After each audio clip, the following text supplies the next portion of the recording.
Hey everybody, how you doing?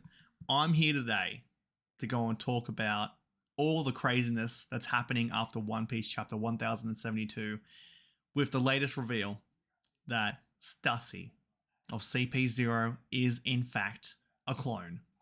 The very first successful clone from MADS.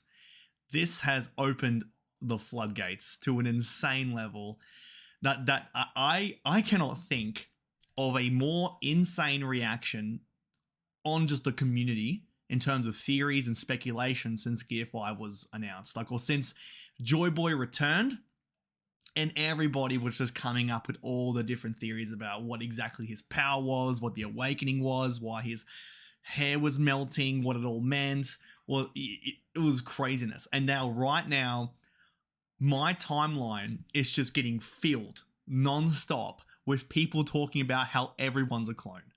People are so absolutely paranoid.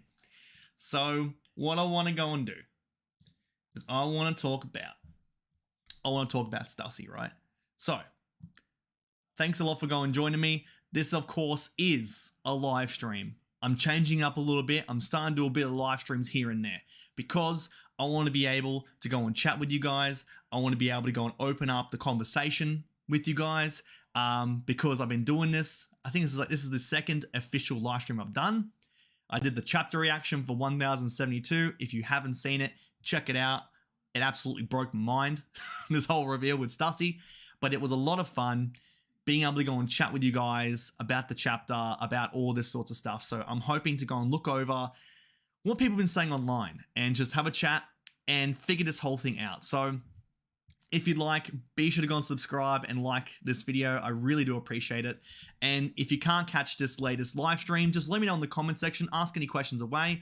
And I'll be sure to follow up on a different stream to answer any sort of questions. And I want to do a lot more live streams, especially because I'm currently editing the Hype Awards. So that's currently in the works and it's going to take a bit of time. So to do that and to go and make brand new videos edited together, it's just going to be impossible. So this is going to be a nice way to be able to make more content for you guys. So getting right into it now, we have right here Stussy, right? This vampire goddess, right? I don't know who the hell predicted this. If there's anyone that predicted this, please let me know in the comments because I didn't. And I don't think I would have, which is absolutely crazy. But it has sent the whole fandom ablaze. It honestly has just sent everyone into a frenzy. So that's really cool. That's really crazy. What I'm going to do is right before we start is I'm going to quickly go and make a tweet to let everybody know what's going on. So that'll be really fun. So here we go. Let's go into the video. We're going to go straight into here. Thanks for being so patient with me, guys. Really appreciate it. Now, here we go.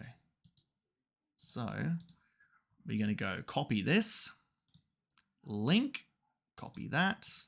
We're going to go and paste this over here. Paste. Let's get that nice, pretty thumbnail in there. And we're going to paste it. Okay, beautiful. We love that. Okay, so getting right into it. What I thought I'd go and do is we're going to go straight over to Arta, the Library of Ohara, because he has a really nice thread about what's going on. So we're going to go and jump straight over to there. Let me get it. There we go. I'm learning the new layouts. Okay. I'll go and clear my throat and we'll go and read through this together, okay? So what we have here is this thread. And so what Ohara did, or Arta, the Library of Ohara. It's so confusing having someone say the Library of Ohara and then having another YouTuber that's Ohara. It just makes it confusing for me to talk. So, he put this post up saying the floodgates are open, share your craziest One Piece clone crack theories. So, he just said, let it rip, just throw everything out there and let's see what sticks. Okay, and so I only had a glance of a couple of these, and so I'm going to go and look at these together with you guys. So, hear me out. Okay, all right. First off, as you could probably tell, a lot of people are going to go crazy with talking about clones. Now, this is a really interesting point. Is that, but see, now the thing is, I appreciate all the nice theories, okay? I appreciate all the nice theories about people being clones and what's not a clone and who is a clone and that everyone's a clone now, okay? But you guys need to just calm down, okay? You need to calm down. I think the most really on the nose clone theory at the moment is with Edward Weevil. I think that's a really good clone theory. People have thought that for the longest time. People have just been speculating on that and have been on point with that for the longest time. So the fact that now this reveal has happened and you so happen to have, you know, what's her face lady here, the fact you're able to go and have her, Miss Buchan, who looks a lot like Buckingham Stussy, leads me to believe that Edward Weevil is indeed an unsuccessful clone. The relationship between Miss Buchan and how that came to be is very, very fascinating for me. I want to see where that goes, but that theory in and of itself is a very interesting one. So, going through this list, Dragon / Rocks, Luffy / Roger, Weevil, Whitebeard. Makes the most sense because OG Stussy is hell-bent on proving what Weevil is the true son of Whitebeard and he looks a tad off. Yeah, so no, the Dragon and the Rocks. No, Dragon and Rocks. No, that's not happening. Luffy and Luffy and Roger. See, there's a difference between clones and the inheritors of Will. Okay, there's a bit of a difference there, so we'll go past that. Okay, now this this looks pretty this looks pretty on point, this right here. All right, so I think that these might be clones, and they look like pretty successful clones. I don't think that Stussy was the first successful clone. That's just my opinion. Okay, never. But moving on.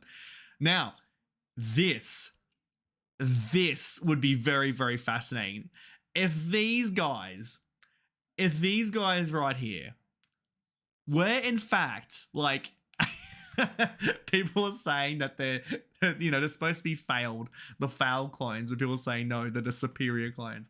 I mean, that's a good one. I do like that. I really do appreciate that. What is going on here? Wait a minute. What is this about? Is that a real still? Is that a real still? What the hell? When did that happen? Is this from a filler section?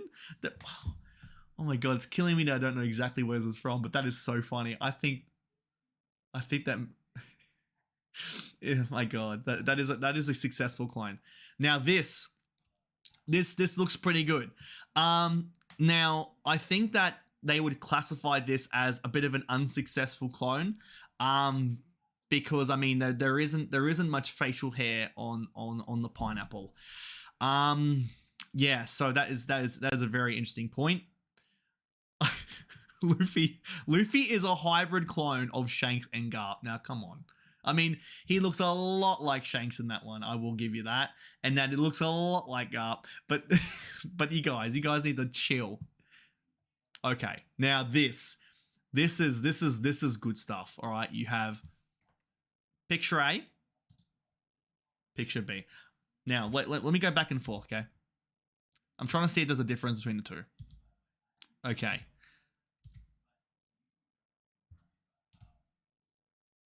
Wait, okay, one more.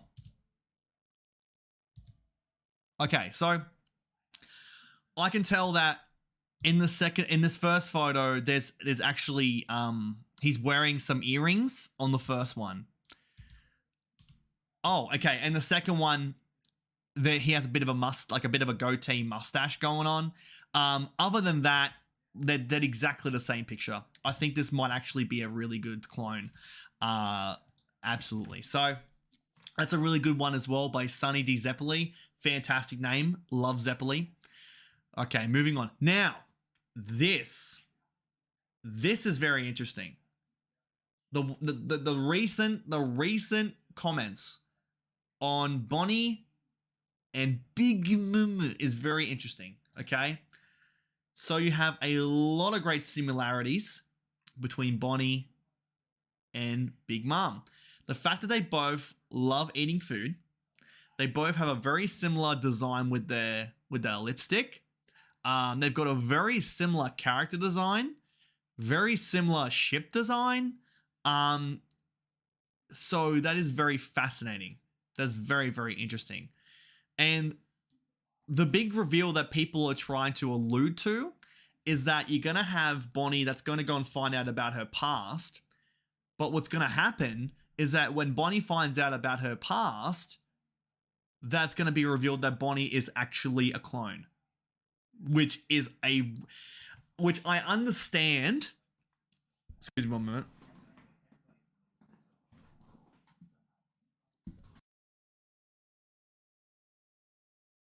Sorry about that.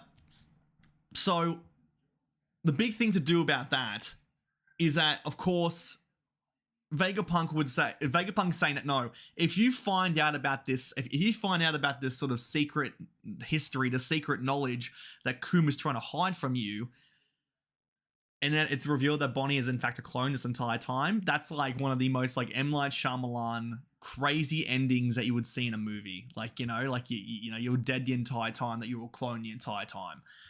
That is insane. Wouldn't it be crazy if it revealed that like she was a clone of Big Mom the entire time? That'd be nuts. That'd be so crazy. That what? But yeah, that's one of the things that people have been alluding to with this recent clone outroar. So Blackbeard is a failed clone of Rox. My theory is that Blackbeard was so obsessed with the yummy yummy is because it was Rock's fruit and he wanted the power back.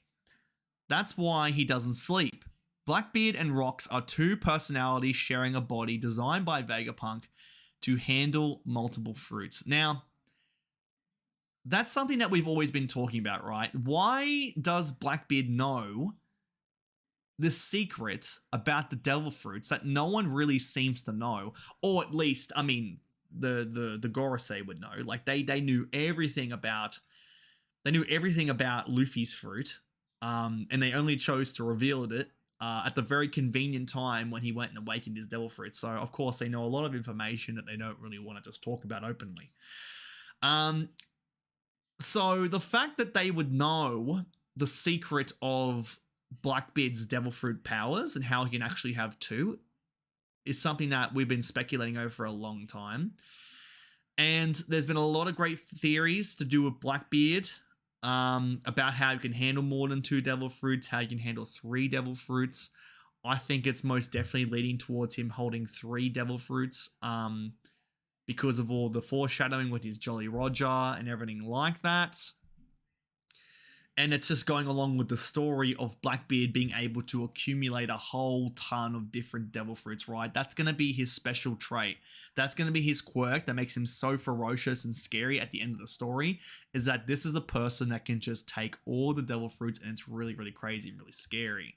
Which ultimately leads to the downfall of Blackbeard, which is that he is going to be the jack of all trades, master of none.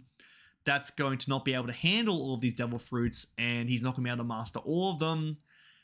And maybe even there was this whole talk of, you know, devil fruits having a will of their own, and that you had Luffy's devil fruit, which seemingly was trying to run away from, seemingly trying to go and run away from the government for the longest time. So, in saying that, it wouldn't surprise me. Here we go back here. It wouldn't surprise me that if eventually there was enough devil fruits within Blackbeard that the wills of all these different devil fruits, which is far too much, they're going to be far too much, they're going to overwhelm Blackbeard, to which you can't control them. That could be a real big thing as well, as we go and learn more about how the devil fruits wills are explained. But in saying that, saying he's a clone of Rox is pretty out there. It's pretty crazy. But I do believe that Rox may have interacted with Blackbeard at a younger age, very similar to what Shanks and Luffy have as a relationship.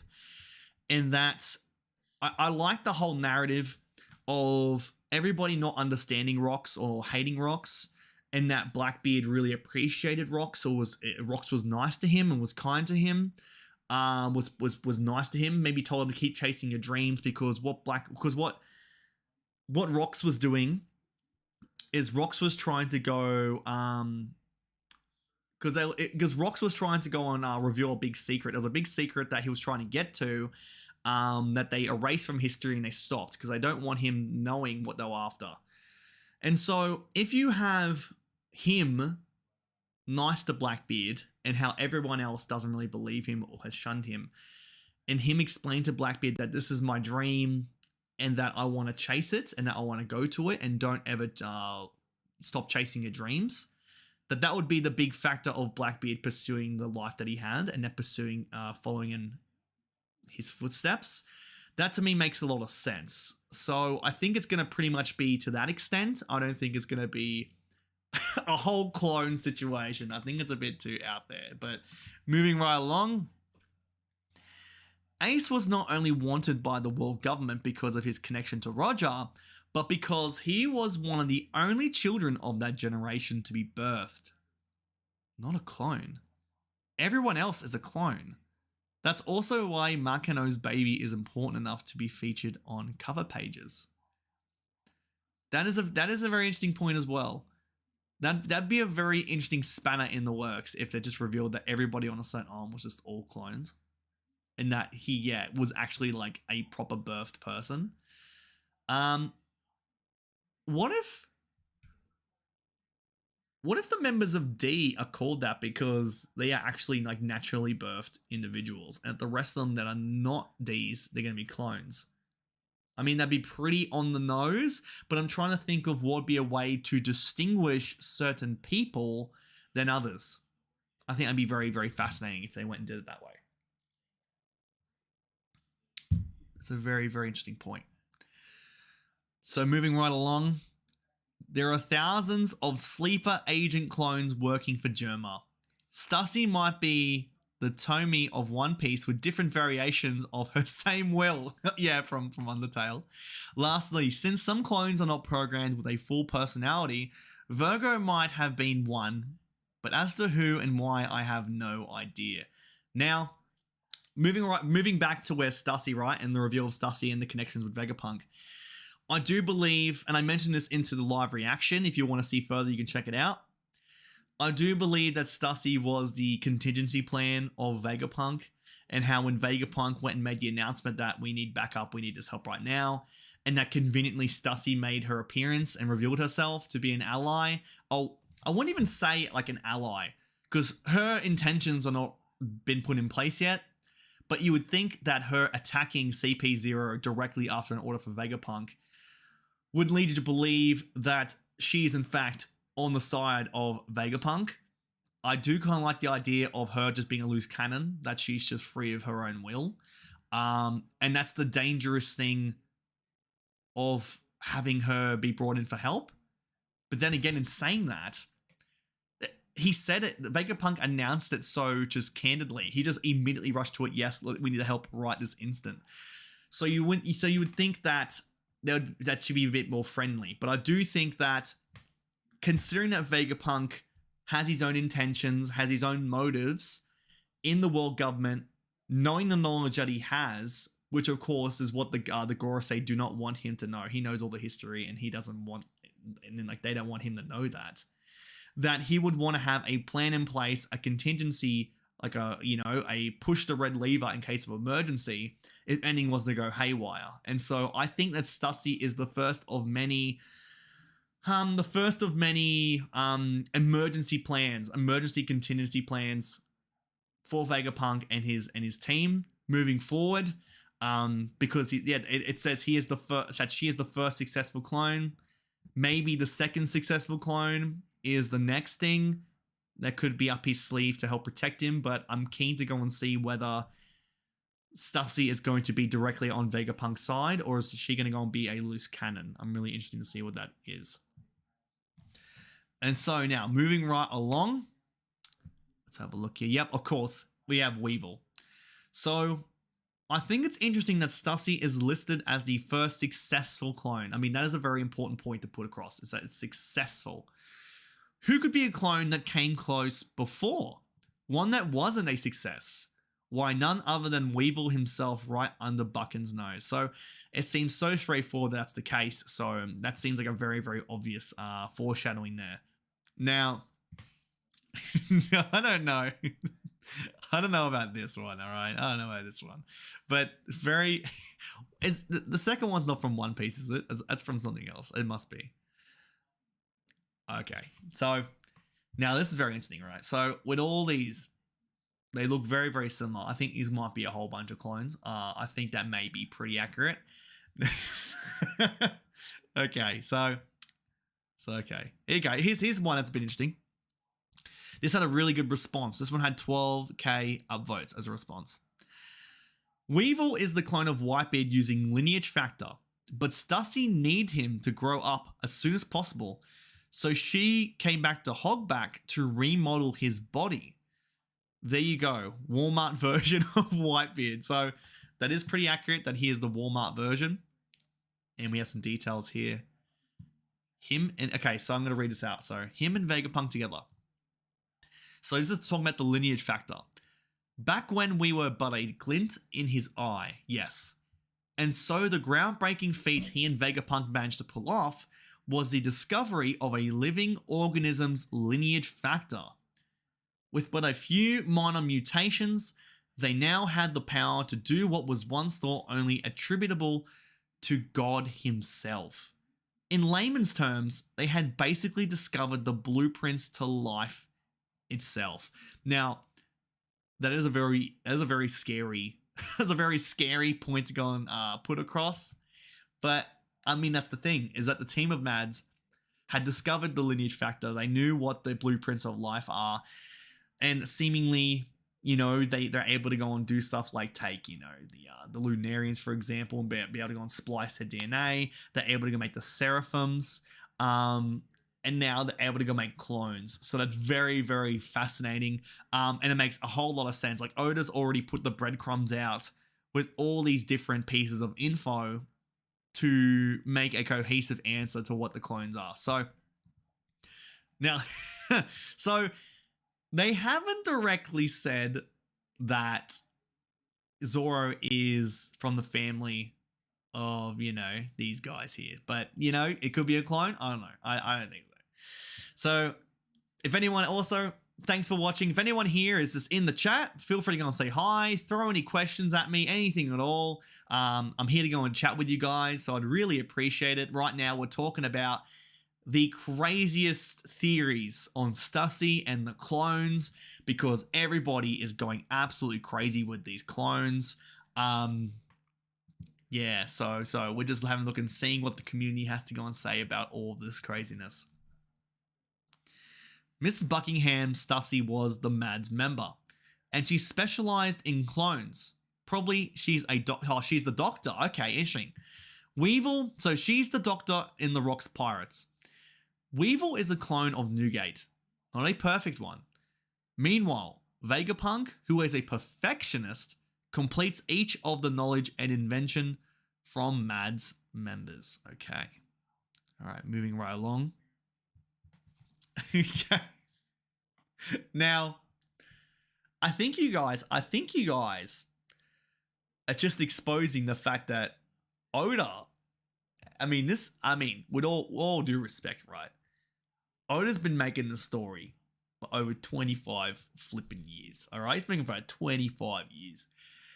There's only a certain amount of unique character designs that you can make. Like, and I mean, I cannot wait until Rox gets a full-fledged reveal. Like, I want to see that. I want to see this man. This man looks menacing as hell. I want to see a full-on flashback with Rox. And the fact that we now have a Stussy reveal, like the Stussy reveal in the latest chapter, could very well transition into a flashback to the Rox Pirates. Insane. Incredible. I've been waiting so long for that. If that happens, it's over. Oh my god, I'm so excited. Zoro has a high probability of being a clone to Ushimaru or Ryuma.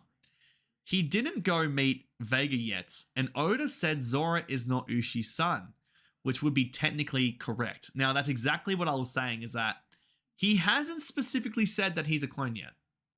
Or, sorry, he's a family member.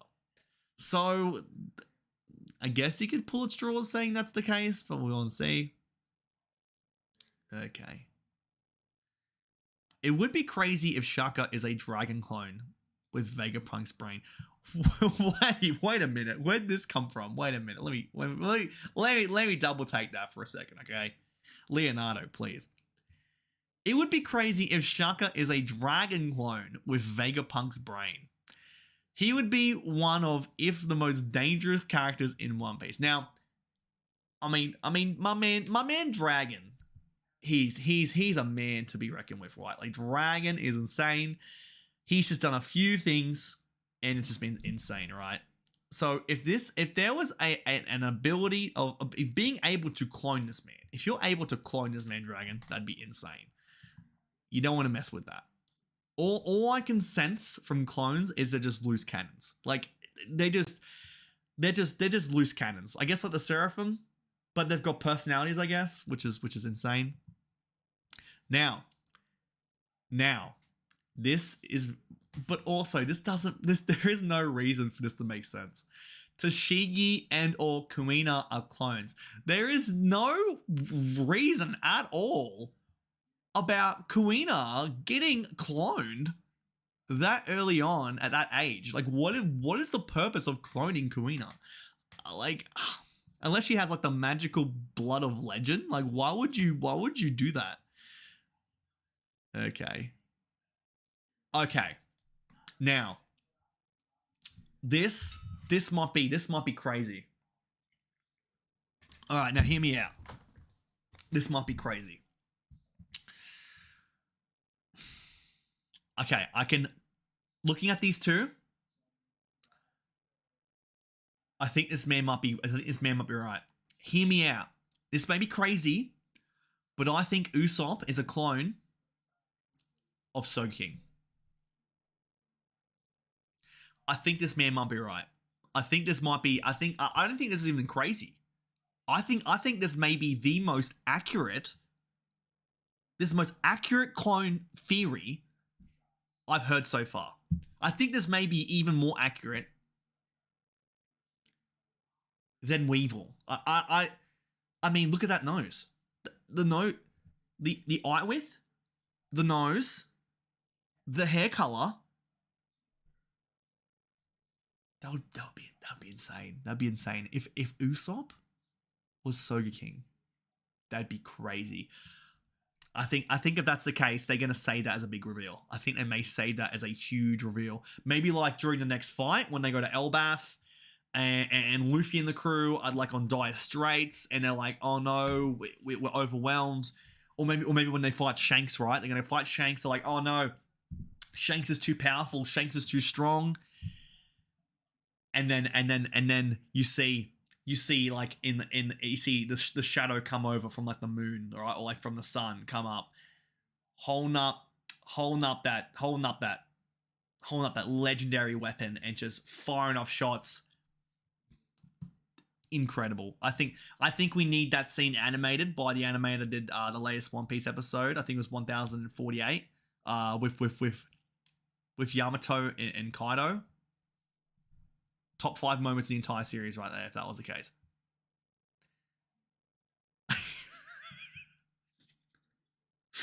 Okay. I'm sorry. No. I'm sorry. I'm sorry, man. I love you to death, but no. Okay. But Bonnie, where's Chopper? Where'd Chop go? Come back. Come back, please. All right, here we go. He's gonna be back in a second. Chopper, he's gonna be back in the background. Okay, he's gonna be back in a second. My man, there you are. I don't know where you were. All right. So now that we've still got more. People are really dropping them theories down. Oh my goodness. Luffy is a clone of Joy Boy. Crocodile is a clone.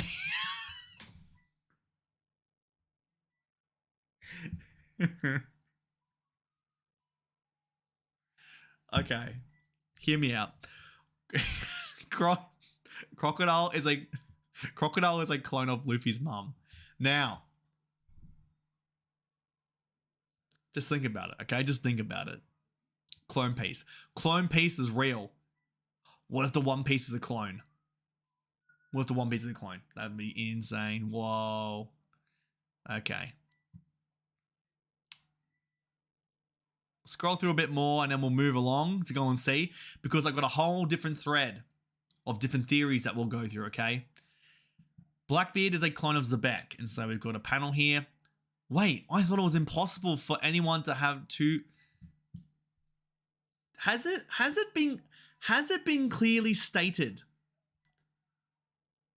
that Blackbeard has a heart? Has that been a thing? I think it was. Maybe when he fought Law. Because I mean, if Blackbeard was indeed a clone and he didn't have like a real heart, maybe that's why he's able to go and take the Devil Fruit for himself. That'd be pretty crazy.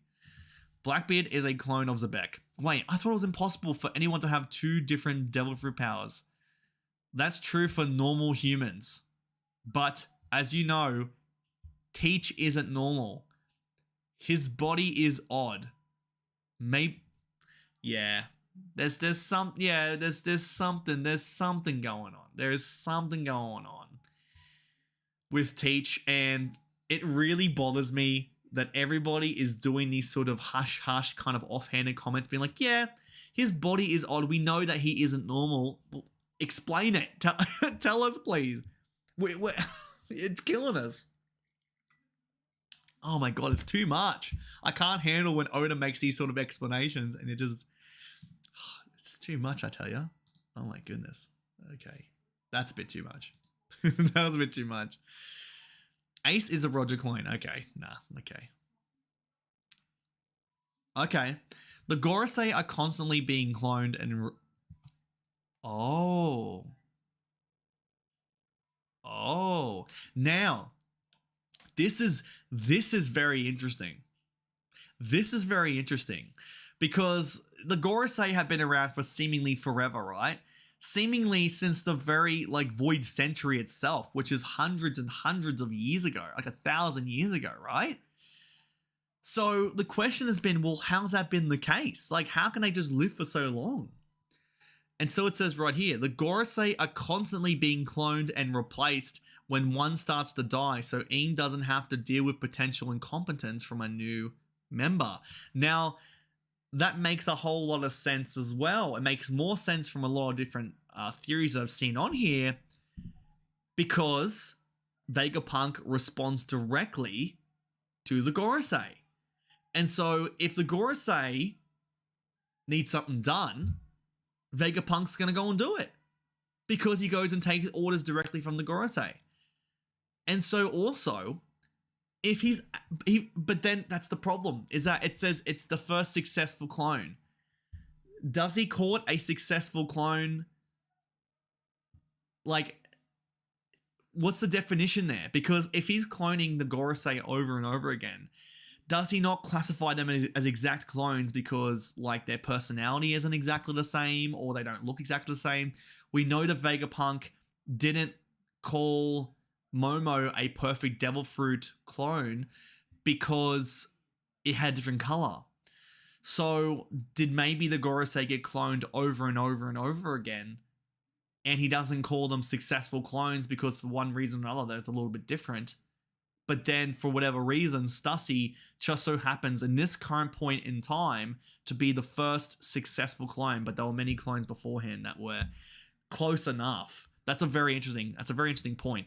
But that, to me, cloning the Gorosei over and over again throughout the years leading up to this current point in time in the story is super fascinating. That makes a lot of sense for me. I really do like that. That's one of my favorite theories I've seen on here so far. I really do like that. Yeah, Weevil's a failed clone. Nobody talking about how clearly Buggy is actually a clone of a god. However, as he was a prototype and meant to be just like a god, he was deemed a failure. Why? Because he was clearly stronger, and the clones are meant to be the same as the originals.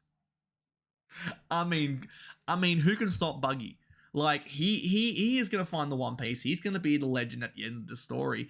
He's gonna take all this credit, taking down the world government. Like, but there is no stopping Buggy. Buggy is an unstoppable monster. There's no chance in hell that you're gonna be stopping this man. That's just a plain fact. So, moving right along. What I'm gonna do is I'm going to go and jump straight over to the Reddit post, right? So I'm going to go and read the Reddit post. But once again, guys, if you're watching it this far, I really do appreciate you being here. Please let me know in the comments any questions you'd like me to go and answer. If you guys are in the chat, let me know. Ask me in the chat any questions. Because I want to go and open up the conversation and just figure all this out, because it's just too much for me to handle. It's all too crazy. The One Piece community is going off, and I just need to funnel all this information, and also just get me so really hyped up, because you guys are really good at just really picking the brains of each other and just trying to figure this all out for yourselves. Because there's a lot of foreshadowing that Oda has made for this, and so there's a lot of breadcrumbs that he can put to make really good theories. Like that Gorosei one is fantastic. I do like that. Even though there's not any sort of information to line up any sort of proof, the idea of the Gorosei living for as long as they had, answering to Vegapunk and getting them to clone themselves is fantastic. I think that is really, really cool. I think that is really, really neat. So now I'm going to go and just read off this thread from Reddit to go and see if there's anything on there. Kuma's flashback has the potential to be one of the best flashbacks in the entire series. Oda could do the whole Revolutionary Army part as well with it. Now, that's the thing, right? Is that it's going to be Bonnie and Kuma, their flashback could very well be one of like the saddest flashbacks in the entire series. And for me, I love it when it's the ones that you don't expect. Like, in terms of thinking about really sad backstories off the top of my head before seeing them, I wouldn't have thought Senor Pink would have such a profound backstory, right? That's incredible. I absolutely love that. Law's backstory, fantastic, incredible. And I wouldn't point Kuma or Bonnie to have a really, really sad flashback. Even though at this point in the story, 25 years in, that Oda has had a constant track record of making very sad backstories. I mean, we should have probably known it by now. But yeah, Kuma's flashback has the potential to be one of the best flashbacks in the entire series. And especially because Kuma has such direct ties with Vegapunk, with Dragon, with the revolutionaries, with the government, potentially the Gorosei. That's right, because he was with the Gorosei. He was up at Mary Jo's. So that could be absolutely the most top tier flashback, honestly. Kuma Prob's going to have the highest stacked number of questions compared to most characters. This is definitely Oda's chance to lay it all out. I mean, I have this feeling that we are just going to get the most insane lore dumps. Period. That sounded really gross, because I'm not talking about when Trafalgar Law has a big burrito and just goes on goes and relieves himself, right? Not those kind of lore dumps. I mean the dumps that just the information, it's just laid out in front of us. Like with when Luffy had his awakening and they just let it all out. Like, that's incredible. I can sense that happening. It's going to be insane. Please. But now you have to mention how Kuma belongs to a larger organization with story in the past. And it just reminds me of how choppy Kaido's past was because we couldn't get too much information since he was in Rock's crew. Now, that's the thing, right? Is that when Luffy fought Kaido, I was anticipating this really, really massive backstory, right? Like, there's this massive backstory that was going to be really sad, that's going to explain how he is, that's going to show some of the Rock's pirates, going to show him forming his crew, it's going to explain that, you know, talking with Yamato, saying, look, they're going to see you as a demon just like they did with me. You're never going to have anyone that's going to love you. And that's why he has been accumulating all of these 100 beast pirates that are going to follow him, because the only way that you can have followers is through fear, is through tyranny. There was a whole big setup to have that as a backstory. And the fact that that didn't happen was a really big disappointment. So... But the thing is with Oda is that he shows all these different backstories. He makes it make sense. Like he will show you these backstories because he needs to, because it's needed for the story, right? So the only reason I can really think about him not showing it is because there is a whole lot of information with him and the Rock's pirates that he doesn't want to reveal yet. He doesn't want to disclose until it is truly time for the Rock's pirates to be revealed. And then when he does, he's going to have so much information. Like, so that to me makes a hell of a lot of sense right there. To be honest, Kaido wasn't nearly as notorious as a member of the Rock's pirates as he is by his own at this point. Hell, he didn't even have his devil fruit until God Valley. And I assume he had similar levels of initial control over his abilities as Momo. It'd make more sense for the Rock Pirates to have a flashback with a more prominent member of someone who's actually interacted with them on a level as notorious as they were. Maybe a Garp flashback. Now, that's another good thing as well, is now we're getting into the later stages of the story where you're going to have a lot more flashbacks and a lot more fleshing out of these characters. And so the most prominent characters that have had an influence throughout all the generations are your Garp, are your Shanks, are your Sengoku, are your, Akainu, all these different people, the Gorosei, Eam. There's so many people that you could just have the most rich backstories with. And so now you have Garp going up against Blackbeard. The potential there for a really good backstory is fantastic. I would love if Blackbeard was to go and give Garp a bit of a lore dump, saying, I know what really happened at God Valley. I know what your ties were. I know what the answers were. I know what you guys were trying to hide. I know what Rock's D. Zebek was trying to go after. The potential there is insane. So that's what I'm really hoping for. So here we go. I've been talking for that long, my voice is going to be croaky. I'm not, as you can tell, I'm not used to these live streams. Wow. Oda, here's 4 pages of flashback. The rest is too secret to show you. He does do that. He does do that. Okay. It seems that Kuma's bear ears were actually part of his head all along and not his hat. I mean, that is one of the biggest reveals that we've seen from this whole chapter.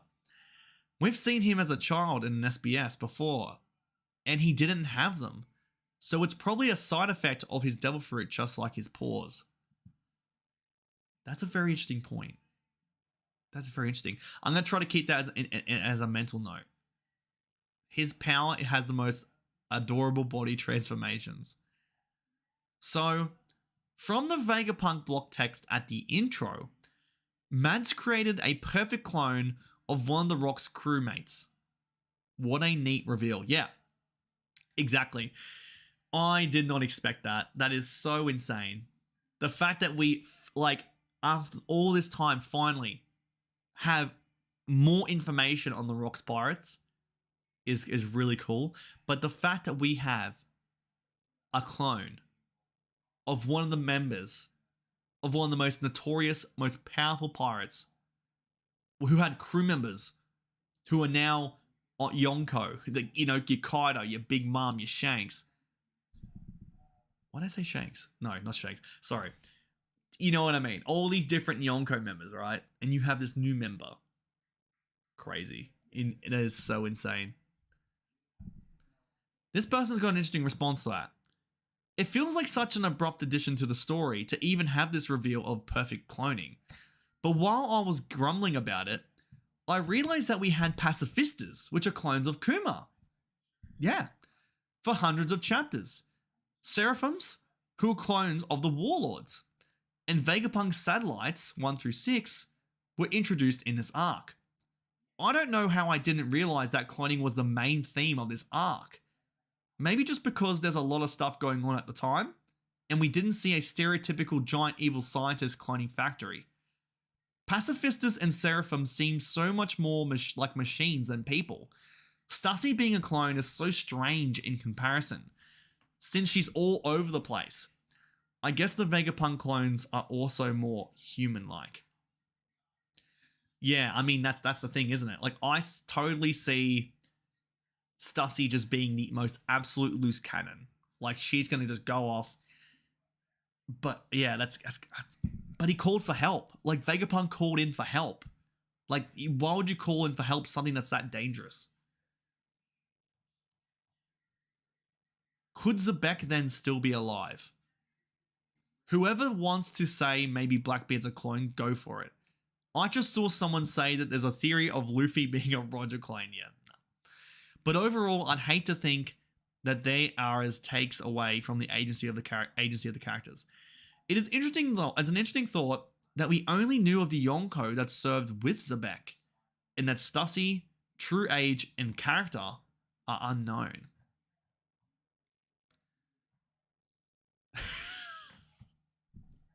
Someone's just written Stussy Barker. Imagine Lucci saying this. Oh my god. So history is repeating this chapter. A few chapters ago, when we saw the ancient robot, Vegapunk explained that it climbed the Red Wall 200 years ago. This is the same time when the royalty of the Ryugu Kingdom last attended the reverie. So in the year that the reverie was attended by the current royal family of Fishman Island, Kuma, and now a cyborg, Kuma, who's now a cyborg, is climbing the Red Wall. With these obvious similarities, I'm thinking that Vegapunk had Kuma push out the memories of the ancient robot to determine what the purpose of that robot was, and possibly how he could replicate its energy source. So Kuma's own memories were pushed out of his body, stored Kuma's memory in that locked room, and then Kuma absorbed the memories of the ancient robot. Now that's pretty full on. And I mean, that's such a reoccurring theme, isn't it, in the story? That history is repeating itself. And when you think about it, it is a very, very stereotypical trope in shonen.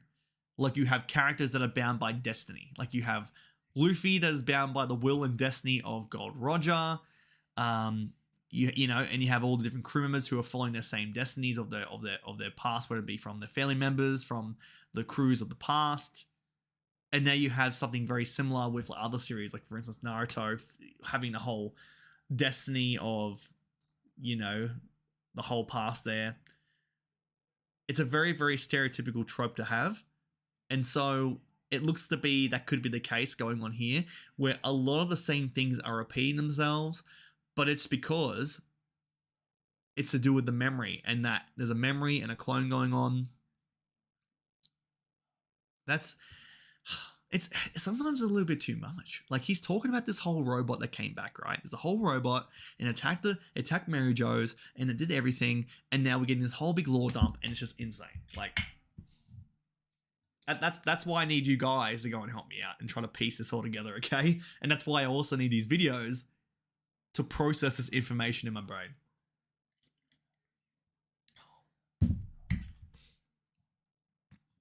Okay. Lucci being betrayed by his trusted comrade Stussy. Paulie and Iceberg sucks, doesn't it? Okay. Every chapter The Bonnie is Luffy's mum theory seems more absurd, especially now because it's leaning now more towards Bonnie being a clone of Big Mom, which is very fascinating. And there's a very, very high number of similarities between Big Mom and Bonnie. So that could actually be the case. What are you talking about? Luffy's mum is Crocodile. Didn't you read Impel Down / Marine Fit? So that's why Crocodile didn't finish him off in Alabasta. Even though he did the opposite for random pirates, as well as within his personality to just kill them the second time. That is true. That is true. They have not definitively said that Crocodile isn't Luffy's mum, so it's still true. It could be true. The new theory is Stussy is Luffy's mum now. Yep. Okay. Now Weevil and Luffy are brothers. Too bad Luffy's brothers have to die. What do you mean he has to die? He doesn't have to die. That's just rude. So my theory is that Kuma's real daughter died, probably by the hands of the world government when they set their eyes on his kingdom, and Kuma offered himself to Vegapunk in exchange of cloning his daughter. Then Kuma used his power to remove the clone's memories of ever being a clone, maybe even implanting his real daughter's memories in the clone. That's why Vegapunk can't tell Bonnie the truth no matter what. I mean, judging by what everyone's been saying and judging by how Vegapunk has been reacting to Bonnie wanting to learn the truth, this makes a lot of sense. And I'm fully expecting a reveal of this kind. And it's really cool as well, because a reveal of this magnitude hasn't been made in the story yet. So I really do appreciate that. If they were to go down that road, I would really appreciate that.